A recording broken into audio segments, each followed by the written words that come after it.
on a very basic level, in terms of smart home technology, my piece of advice would be, if you're thinking about helping your elder relatives age in place, start with a home security system.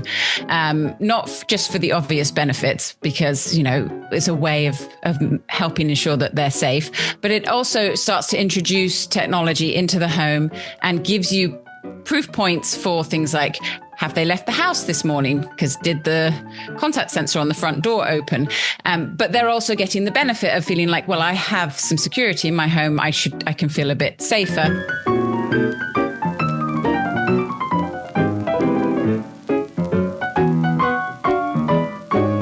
Hello, and welcome to Not Born Yesterday, a podcast dedicated to older adults and the challenges and joys of aging.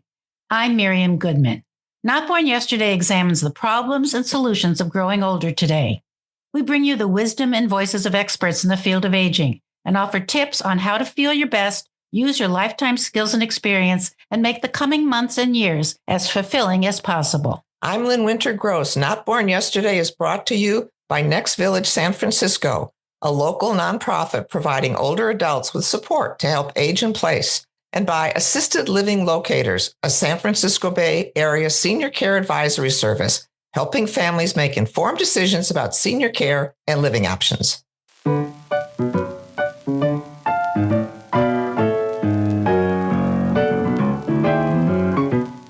Today on Not Born Yesterday, we're examining the concept of aging in place. More and more older adults say they want to age in place, meaning they prefer to remain in their own homes rather than move into assisted living with family members or other long-term living options. The emotional attachment to home and community and the desire for independence all contribute to this trend. For many older adults, artificial intelligence can be a major tool in making aging in place possible. But there are also concerns: privacy, affordability, over-reliance on technology, and whether technology itself can ever replace human connection. Our guest today is Jennifer Tuohy. She's been covering in-home technology for over a decade, and she currently works as a senior reviewer for The Verge, a technology website. She's particularly interested in robotic companionship and how it may reduce stress and provide reassurance for older adults. Jennifer, welcome to Not Born Yesterday. Hello, ladies. Such a pleasure to be here. Jennifer, on this podcast, we often talk about how artificial intelligence is reshaping aging today. Sometimes it feels like science fiction, and other times it's kind of scary. Can you help our listeners feel a little bit better about AI and its promises and challenges? Wow, that's asking a lot. Yes. I mean, this is true of all technology, though, isn't it? I mean, if we go back to when the car was replacing the horse, everyone wanted faster horses, not new cars, because cars were scary.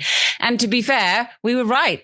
Cars have been a dangerous addition to our lives, but they've also brought so much to society and created the world we live in today. So whenever there are new technologies, there are always these balances between the scary side and what potential it can bring to our daily lives and to humanity as a whole. AI is a particularly large leap in technology.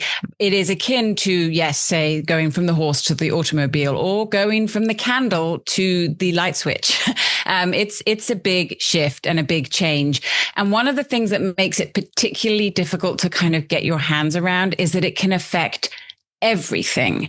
It's not really just, okay, now we have light or now we have a way to move. It's something that is going to impact pretty much every part of our lives. And where it pertains to what we're talking about today is how we can use this new technology to really help people who want to stay living in their homes, aging in place, stay at home for longer. And I do believe that technology in the smart home, specifically for aging in place, is one area that it can help if used and implemented responsibly, which is a key part of how we always need to approach new technologies, is guardrails and responsible implementation. So how is AI changing the conversation about aging in place? So there's a few different ways. One of the most interesting at the moment, very sort of cutting edge, is emotional companionship.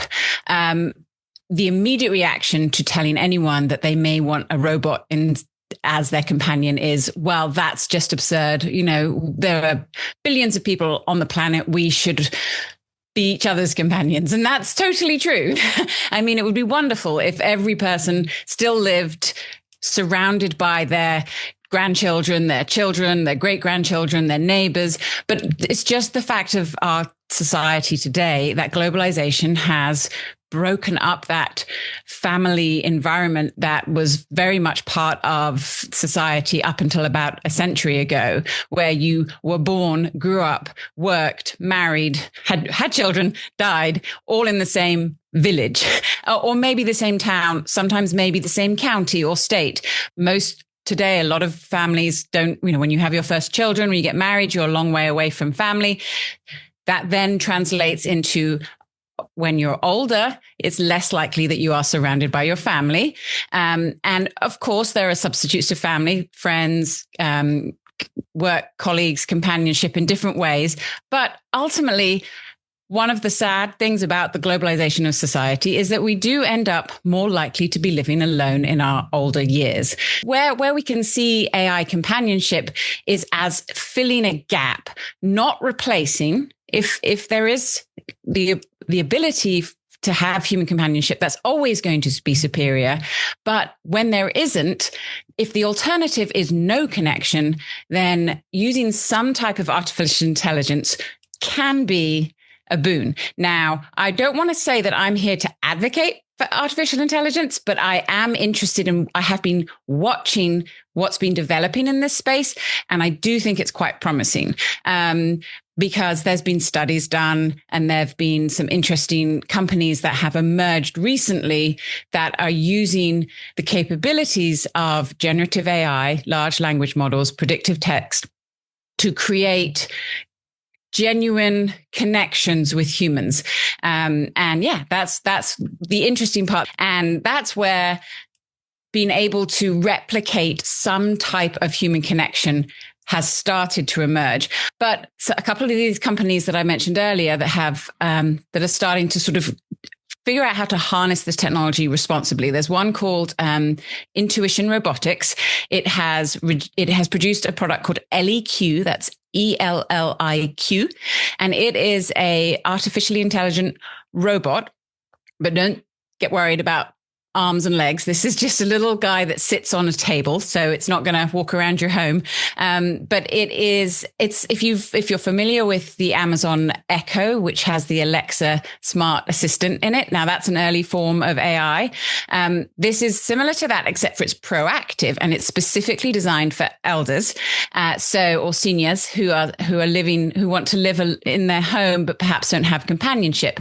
And it is designed to be proactive. So when you talk to Amazon's Echo device today, you always have to most of the time initiate the conversation. With LEQ, it will be proactive and it will pop up and say, hey, how are you doing today? How are you feeling? And sort of try and engage you. And it is also designed to help your caregiver be able to connect with you too. So it can keep track of your daily activities and potentially sort of pass on information to your caregiver without using anything sort of intrusive like a camera or any sort of device that you might not feel comfortable having around. It's designed to be something that you interact with and that you feel is beneficial for you, but can also help keep you connected and keep your caregivers connected with what you're doing.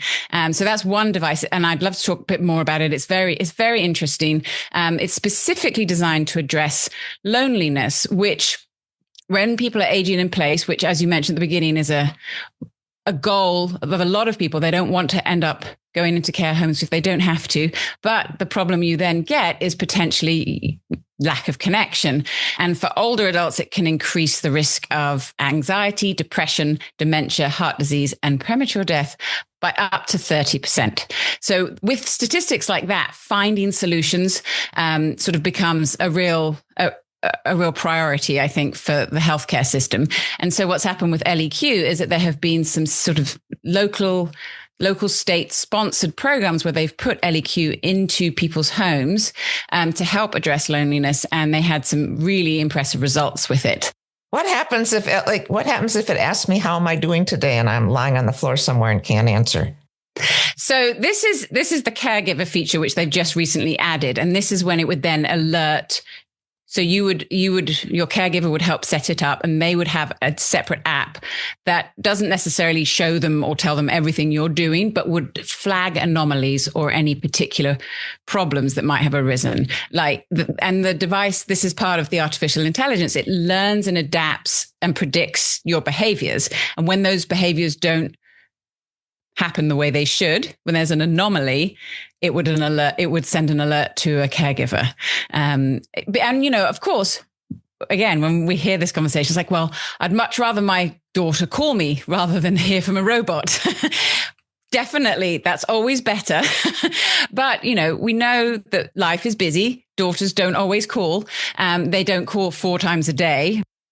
Yeah, I was going to ask you about that, since we're told that the majority of falls happen in the bathroom, where there would probably never be a camera. How would something like LEQ be able to help? Yeah. So that would be outside of LEQ's realm, but there are other technologies that could help there.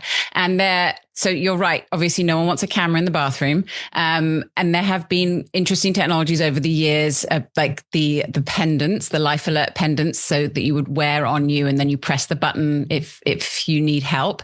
But again, I think a lot of older adults sort of have been known to push back against those types of things because it implies that they're not capable of looking after themselves, which is completely understandable. So finding other solutions. And there's also a very fine line between when you are completely capable of looking after yourself and to the point where you're not anymore. And catching that moment can be very difficult. And we know, of course, that falls are the number one of the top reasons that people end up having to leave their homes and move into nursing homes or care facilities, because once you've fallen once, you're much more likely to do so again. And that then begins a much more precipitous decline. So there's some really interesting technology called millimeter wave. This is a radar technology that is incredibly accurate. And you can put small devices, like you can mount them in the ceiling, you can mount them on the wall. They're like little white sensors. Like if you've ever had a security system, it looks a little bit like a door sensor you might have for your security system for your home. And these can detect the changes in the radar frequency, and using artificial intelligence algorithms, determine the difference between someone just walking past it or someone actually going from standing to falling at a velocity that means that they've fallen down. And you could connect these sensors to systems that would send alerts to caregivers or even to 911. So you're able to cover the entire home rather than just the person, which is also useful if you have, if someone that doesn't want to wear a device. The problem here with this technology is we don't have very many layers over the top of these technologies to send these alerts. So the actual systems that are monitoring the devices in your home.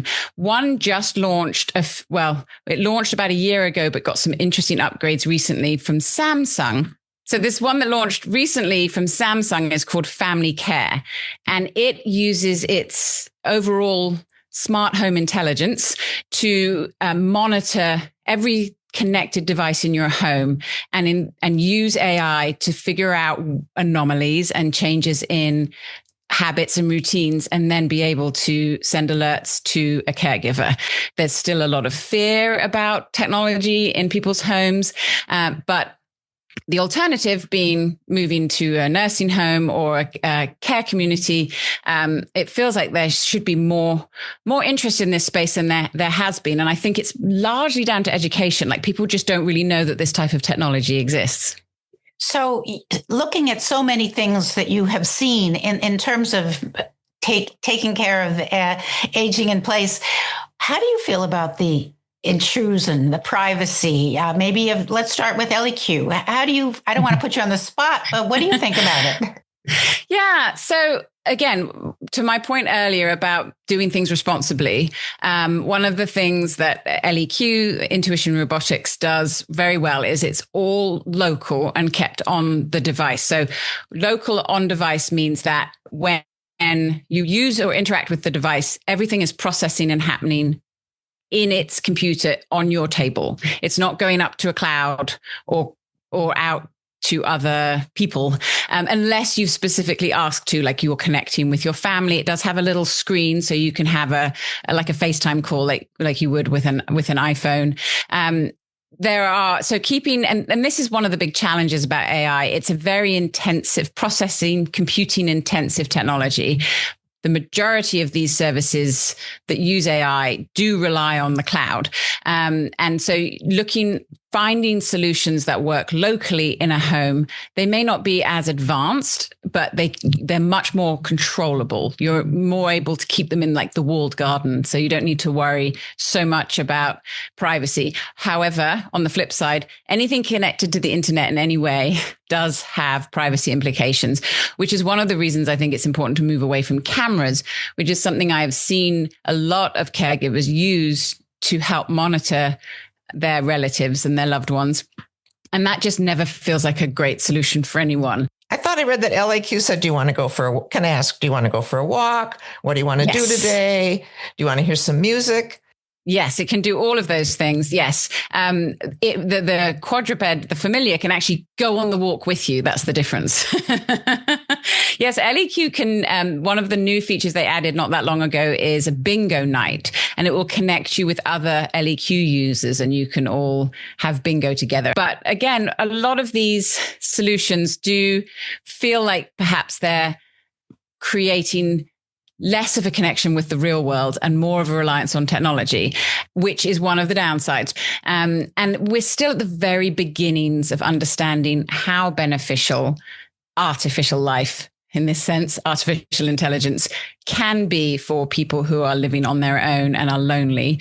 But I think what we've seen just over the last 6 to 8 to 12 months, with the explosion of popularity of people talking to these chatbots and these generative AI systems, that there's clearly a need out there, but it's so important that this type of technology is implemented responsibly. Who usually orders these robots? Is it the children of older adults or is it the older adults? And are some older adults more likely to order it than others? Yeah, so that's I think goes to my sort of question that I raised earlier as to why some of these solutions haven't taken off, is because it does sort of fall into a bit of a crevice between the consumer that it's intended for and the consumer that's going to buy it. And this has been a lot of problem around aging in place technology. So this has been a bit of a problem around aging in place technology between the child or the caregiver wanting to encourage their caree to use this technology, and the caree being a little resistant to, I don't need help, I'm fine. I think LEQ costs about $700 a year. So it's expensive, but compared to spending money on a care home, it's a drop in the ocean. So I was thinking about how an adult child deals with this if they want to introduce it to the parents. And we did an episode some time ago on telling your parents they should give you the car keys. They really shouldn't be driving anymore. And we talked about the emotional burden on both sides for that one. Yeah. So I'm thinking there must be ways that you can let your family know that you're doing this without being too intrusive. So how does someone keep their independent life and still give over to some of this technology? Yeah. Well, and I think one of the ways is to start introducing it into the home before it becomes necessary, so that it's something you can get used to and engage with and understand and maybe find a role for in your life that then adapts and changes as you start to need it more. So you can have a back and forth conversation with the device. And one of the interesting things about that, I remember talking when I was doing some research for a piece on aging in place, I was talking to a caregiver who said that her mother would often not talk to anyone for many days. And whenever she called to talk to her, she would have a crack in her voice because she just hadn't spoken. And so just having something in your home that helps you converse and speak out loud, even if it's just to say, play the music that I like, rather than to have an emotional connection, just to start that experience, to sort of get comfortable with the technology, decide if you like it or not, and then move into, some of the more advanced features. I mean, on a very basic level, in terms of smart home technology, my piece of advice would be, if you're thinking about helping your elder relatives age in place, start with a home security system. Not just for the obvious benefits, because, it's a way of helping ensure that they're safe, but it also starts to introduce technology into the home and gives you proof points for things like, have they left the house this morning? Because did the contact sensor on the front door open? But they're also getting the benefit of feeling like, well, I have some security in my home. I can feel a bit safer.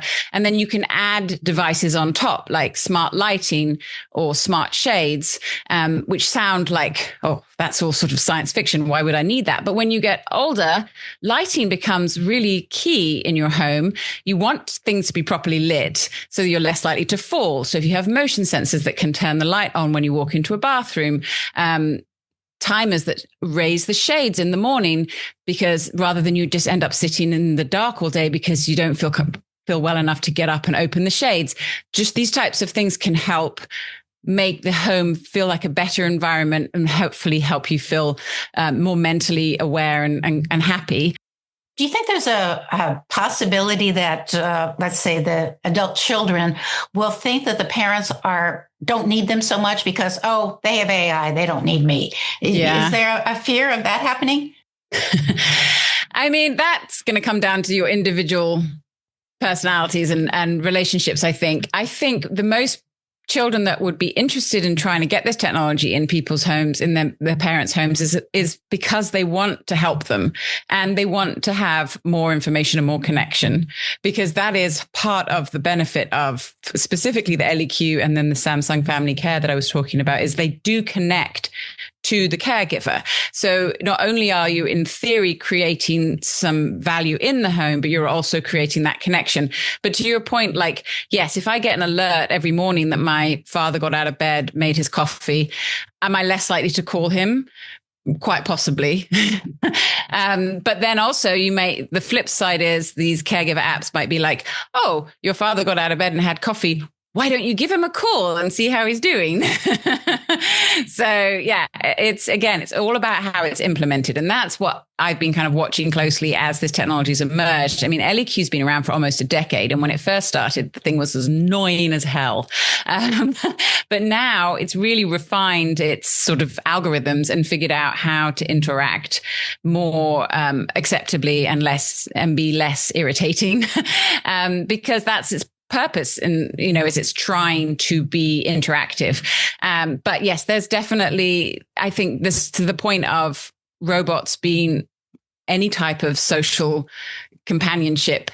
You would always be better to have human companionship. And there is that worry that if you are successfully able to create robot companionship, does that mean you eliminate human companionship? And that is the fine line and the balance that we definitely don't want to go down that route. So when you talked about LEQ, for example, you said it was $700 a month. Now, is that a year? A year. But there must be a charge for buying it in the first place and then another monthly service charge. Or is that the way it works for most of these things? Yeah. So actually, the way LEQ, and this is one of the reasons I think LEQ has been quite successful for its space, is it starts with a base fee of $250, and then there's a subscription fee of $60 a month. So, and you're paying off the device with that subscription fee, but then you do continue to pay that subscription fee because you're getting these new updates and new features. So there is a monthly fee, but to buy a piece of hardware like this, when in today would probably be, $1,500 outright. So that's obviously prohibitive for many people. Jennifer, can you give us some examples, some personal stories of people that it's helped? Yes. Well, so the one that the New York Times article that I mentioned has a really interesting deep dive into how it helped this one lady who was living alone by choice. She wanted to be independent and alone, as many seniors do. And it was one of the things, I think the most important part of what LEQ can do, from my understanding, and is helping you talk all as much as you like. Even when you spend time with your grandchildren and your children, do they really want to hear all your stories? And LEQ, that was what this one interaction that the Ellie Q's interaction with the lady in the New York Times article was really about how she got to know her by telling her all her life stories. And she had some fascinating life stories. I highly recommend reading the New York Times article to learn all about them. But those types of touches, I think, are kind of being able to, keep talking about your life, tell stories, share moments with, even though it is a robot, you're still sharing those moments, and that's keeping your brain active and cognitive functions. That's where the evidence has pointed that it is beneficial, because you're engaging your mind more by communicating, regardless of the fact that you're communicating with a robot. It's not so much that the robot is making you happy. It's just the physical act of talking and engaging and responding to questions is a benefit. Are you talking to a little ball or are you talking to a screen? It sort of looks like a lamp. It's very nicely designed. It's actually designed by Eve Baer, who's a very well-known industrial designer. And it has sort of soft sides, soft plastic, and then a sort of bronze base that's quite attractive. And it looks a bit like a lamp. If someone walked into your house, they wouldn't be like, is that a robot? You would probably think it was a lamp. And then it has little glowing features on its little head that moves around when it's talking to you. So you're talking to that part. There is also a screen on one side that will show you interactive things, like we talked earlier about how you can go on tours with Ellie Q. And so there'll be video on the screen or play bingo. So one of the important elements about any technology you bring into a senior home is that it is easy to use and set up. And that's what this big screen is also designed to do with Ellie Q.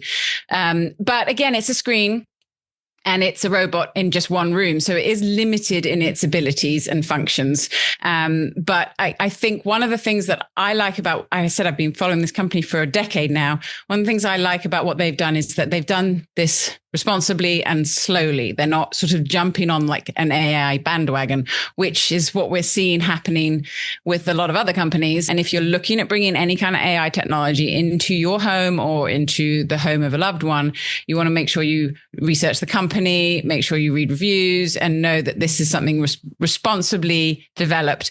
And I think right now, that type of solution is very few and far between, but I'm hoping we're going to start to see more and better solutions in this space, because it does feel like an area that could really benefit from the advances in technology that AI is bringing. Jennifer, thank you so much for reminding us that aging is more than a medical condition, and there are tools that can help us all live with dignity and independence. Our guest today was Jennifer Tuohy. Thank you.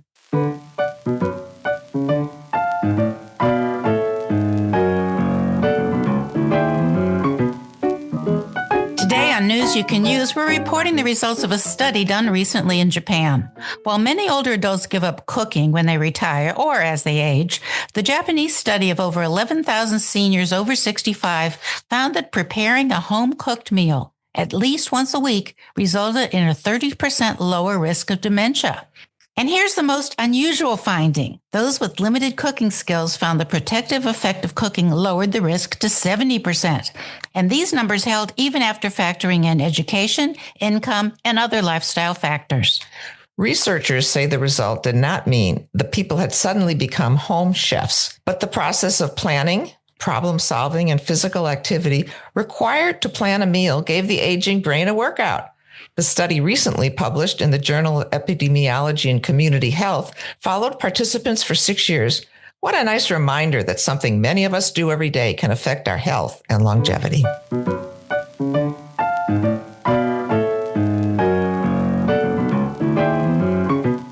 And that's our podcast for today. Our thanks go to our guest, Jennifer Tuohy. You can learn more about Next Village San Francisco at their website, nextvillagesf.org. or by calling 415-888-2868. To learn more about assisted living locators, contact Senior Advisor Brent Hensley at brent@assistedlivinglocators.com.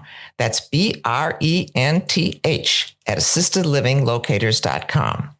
Our theme music is from Hook Sounds, and Claire Winslow is our engineer. And we thank you for listening. We'd like to hear what you would like us to discover and discuss. Please contact us at notbornyesterdaypodcast@gmail.com. Follow us on Facebook, Instagram, LinkedIn, and YouTube, and subscribe wherever you listen to podcasts. All of these are free and let us know our audience better. Be well, stay strong, and remember, you weren't born yesterday. I'm Lynn Winter Gross. And I'm Miriam Goodman.